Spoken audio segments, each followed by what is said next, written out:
Alright, so today we're doing something different. We're gonna analyze every major decision Michael DeSanta makes in GTA 5 like a chess engine would analyze moves in a game. You know how chess computers give ratings like brilliant move, great move, blunder, all that. We're doing that, but for a middle-aged criminal trying not to get killed. Decision 1. Cutting a deal with the FIB, starting with the big one. Before the game even begins, Michael makes a deal with the FIB to fake his death and enter witness protection. He betrays Trevor and Brad, sets up that whole North Yankton thing, and walks away with a new identity. Rating? Great move. Look, I know it's scummy. Betraying your crew is about as low as it gets, but from a pure survival and strategy standpoint, this was actually really smart. Michael was in a situation where he was either gonna end up dead or in prison for life. Those were his options. He had a family, he had kids, and he wanted out of the criminal life. The FIB deal gave him an exit. New name, new city, money to start over, and most importantly, freedom. Yeah, it required him to snitch and fake his death, but it worked. For 9 years it actually worked. He got to live in a mansion, his kids grew up safe, and nobody from his past could touch him. It's a great move because it solved his immediate problem with minimal consequences. Well, minimal until Trevor found out, but we'll get to that. Decision 2. Moving to Los Santos. So Michael is in witness protection and he needs to pick where to live. He chooses Los Santos. Rating? Mistake. Here's the thing, the whole point of witness protection is to disappear. You're supposed to go somewhere nobody knows you, somewhere quiet, somewhere you can blend in and live a normal, boring life. Michael goes to Los Santos, which is basically the criminal capital of San Andreas. It's got corrupt cops, it's got gangs, it's got the FIB and IAA operating there, it's got a massive criminal underworld. This is not where you go to hide, and Michael doesn't even really hide. He lives in a mansion in Rockford Hills under the name DeSanta, which sounds almost exactly like his real last name Townley. He's not keeping a low profile. He's living large and drawing attention to himself. A better move would have been going to some small town in the Midwest or out of the country entirely. Somewhere boring where nothing happens and nobody asks questions. Instead, he picked literally one of the worst possible places and then acted surprised when his past caught up with him. It's a mistake because it unnecessarily increased his risk for no real benefit. Yeah, Los Santos is nice and sunny and has a movie industry, but none of that matters if you end up dead because you didn't actually disappear properly. Decision 3. Taking Franklin under his wing. Michael meets Franklin during a repo job gone wrong, and instead of just letting Franklin disappear, he takes an interest in him. He starts mentoring him, bringing him on jobs, treating him almost like a son. Rating? Brilliant move. This is one of the smartest things Michael does in the entire game, and I don't think people give it enough credit. Michael is isolated when the game starts. His family hates him. He has no real friends. He's disconnected from everyone. He's got money, but he's miserable. Franklin gives him purpose, someone to teach, someone who actually listens to him and respects him, and Franklin is genuinely talented. He's smart, he's capable, he's got good instincts. Michael recognizes that potential and invests in it. But it's not just about Michael feeling better. Franklin becomes a legitimate asset. When everything goes wrong later in the game, Franklin is the person Michael can actually trust. Not Trevor, who's unstable and angry, not his family who are dealing with their own issues. Franklin is the one person who's got Michael's back with no hidden agenda. And at the very end, when you have to make that choice between killing Trevor, killing Michael, or the death wish option, Franklin is the one making that call. The fact that Michael built a genuine friendship with Franklin is literally what saves his life. If Franklin hated him or didn't care about him, option A where Michael dies would be way more likely. Brilliant move because it's long-term strategic thinking. Michael wasn't just looking for a partner for one job, he was building a relationship that would pay off when everything fell apart. That's Grandmaster level planning. Decision 4. Doing the jewelry store heist. So Michael is supposed to be retired. He's supposed to be living clean and staying out of trouble. Then Lester comes to him with a job, a jewelry store heist. Michael agrees to do it. Rating? Blunder. This is where everything starts falling apart. Michael does this heist and it goes fine. They get the jewelry, they make money. But the problem isn't the heist itself. The problem is that doing this heist puts Michael back in the game and back on people's radar. The jewelry store job is what leads to Trevor seeing Michael on TV and realizing he's still alive. That's the catalyst for Trevor coming to Los Santos and Michael's entire past exploding in his face. If Michael had just said no to Lester, Trevor never finds him and his cover stays intact. But there's more to it. Doing this heist shows that Michael can't actually stay retired. He's bored, he misses the action, and when an opportunity comes up, he can't resist. That weakness is what destroys his peaceful life. A smarter move would have been staying completely clean, no matter how tempting the job was. Or if he absolutely had to do crime, doing it somewhere far away from Los Santos where nobody would connect it to him. Instead, he does a high-profile robbery in his own city and acts shocked when it brings heat. Blunder, because it was an unforced error that created massive problems for basically no gain. He didn't even need the money that badly. He just wanted to feel alive again, and it cost him everything he'd built. Decision 5. Not dealing with Steve Haines early. Steve Haines is one of the main antagonists. He's a corrupt FIB agent who blackmails Michael into doing jobs for him throughout the game, and Michael just lets this happen for way too long. Rating: blunder. Steve is obviously a problem from the first moment you meet him. He's sadistic, he's unstable, he's using Michael and Trevor for his own career advancement, and he clearly doesn't care if they die in the process. Every interaction with Steve makes it more obvious that he's never gonna just let them go. Michael should have dealt with this threat immediately, and I don't necessarily mean killing him, although that's an option. But Michael has resources, he's got connections, he could have leaked information about Steve's corruption to his superiors or to the media. He could have gotten evidence of Steve's crimes and used it as leverage. He could have done something. Instead, Michael just keeps doing whatever Steve tells him to do, hoping that eventually Steve will be satisfied and leave him alone. That's not how blackmail works. Blackmailers don't stop. They keep demanding more until you either give them what they want forever or you make them stop. And the longer Michael waits, the more dangerous Steve becomes and the more leverage Steve accumulates. By the time they finally deal with him near the end of the game, Steve has already put Michael's entire family at risk multiple times. It's a blunder because passivity in the face of an obvious threat is almost always the wrong move. You gotta address problems when they're small before they become catastrophic.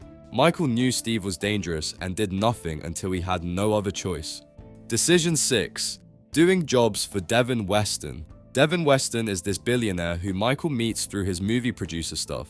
Devin seems like he could be a good connection and he offers Michael work. Michael agrees to do jobs for him. Rating: mistake. Devin is a classic rich psychopath. He's used to getting whatever he wants and destroying anyone who gets in his way. And from the beginning, the jobs he's asking Michael to do are sketchy and dangerous. Stealing cars, dealing with his enemies, all kinds of stuff that should be red flags. Michael does these jobs thinking it'll help secure his lifestyle and keep his family safe. But Devin was never gonna be satisfied. Rich people like that don't see criminals as partners. They see them as tools to be used and disposed of. And sure enough, Devin eventually puts a hit out on Michael's entire family. Not because Michael betrayed him or anything, just because Devin is petty and wants Michael to suffer for minor slights. Working for someone like that was always gonna end badly. A smarter move would have been recognizing what kind of person Devin was from the start and keeping him at arm's length. Michael should have done the minimum necessary to maintain the connection without actually getting in deep with him. Instead, he treated Devin like a legitimate business partner when Devin saw him as hired help. It's a mistake because Michael misread the situation and the person. He thought he was building a mutually beneficial relationship when really he was just digging himself deeper into debt and danger. Decision 7. Reconciling with his family. Throughout the game, Michael's family is falling apart. Amanda cheats on him, his kids don't respect him, everybody's miserable. But Michael actually puts in effort to fix things. He goes to therapy, he tries to communicate, he works on himself, and eventually things start to improve. Amanda decides to stay, the kids start talking to him again, the family stabilizes. Rating: best move possible. This is it. This is the whole point of everything Michael's been doing. The reason he got out of the criminal life, the reason he made the deal with the FIB, the reason he's trying to go legitimate. He wants his family intact and safe, and he actually achieves it, which is rare in a GTA game. By the end, if you play it right, Michael has a functional relationship with his wife and kids. They're not perfect, but they're together and they're talking and there's actual love there. This is Michael's checkmate. This is his win condition. Everything else, all the crime and the money and the deals, that's all just noise. What Michael actually wanted was to not lose his family, and he managed to do it despite everything working against him. Best move possible because it's the objective he set out to accomplish, and he actually pulled it off. Not many GTA protagonists get a happy ending with their family. Michael does, and it's because he prioritized it and put in the work even when it was uncomfortable. Decision 8. Firing Dr. Friedlander. Michael's been seeing this therapist, Dr. Friedlander, throughout the game. Near the end, Michael realizes that Friedlander is basically a fraud who's been stringing him along, overbilling him, and not actually helping. So Michael fires him and walks away.